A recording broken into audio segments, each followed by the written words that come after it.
Hello, hello. I am Chris Lancette with Eye on Sligo Creek, and I'm sitting next to Jim Anderson with Friends of Sligo Creek. He's the invasive plant guy. We're sitting out here on a February day that is incredibly warm, incredibly beautiful, surrounded by 20 of our neighbors attacking some bad guy plants. Jim, we've been out here for a good while today. What are invasive species, and why is it important for people to be out here getting rid of them? Well, thank you. We go after, someone walks in the park, particularly in Sligo Creek and most of the park, it's really nice and green. But if one looks at what's green, we find that most of these plants are not native to this area. They're what we consider non-native invasive plants.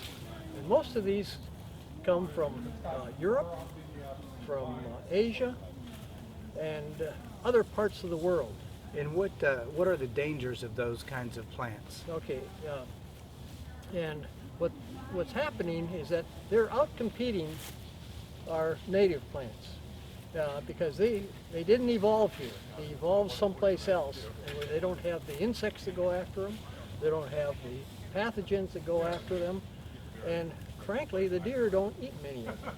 And so the deer like the native ones, and so these are just left. So if we leave these invasives and let them overtake everything, if I'm hearing you correctly, it sounds like this poses a real danger to deer and other wildlife.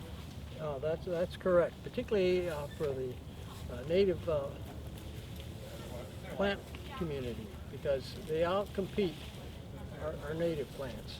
But there's one thing that we've been doing, and I think it's working, is that as we remove a lot of these shrubs, particularly say like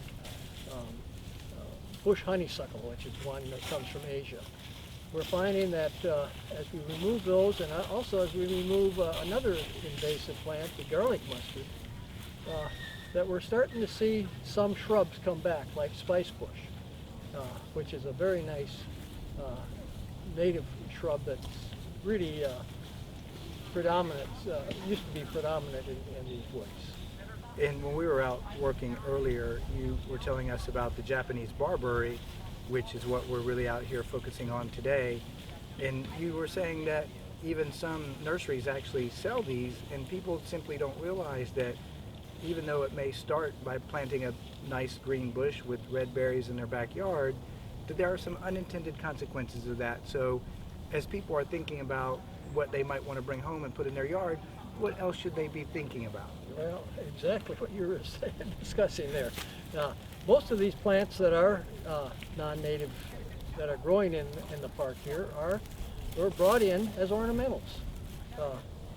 The barberry, Japanese barberry, the bush honeysuckle, the wisteria, the porcelain berry. This is the one that's really bad when it grows up over the trees, and it looks like a grape, but it's a member of that general family, but it's not really a grape. That just smothers trees, and what happens here then, that all of a sudden certain birds don't have a place to nest. They're not used to this type of habitat. So there's some evidence that certain bird species are declining in areas.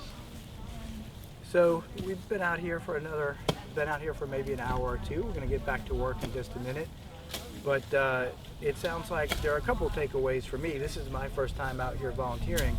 Number one, folks, get involved with Friends of Sligo Creek. You can go to friendsofsligocreek.org. You can also find them on a link from our website, eyeonsligocreek.org. Get involved, get to know some neighbors, and maybe think a little bit more too about what you're purchasing the next time you go to the nursery. With Jim Anderson, I'm Chris Lancette. Time to get back to work. Oh no.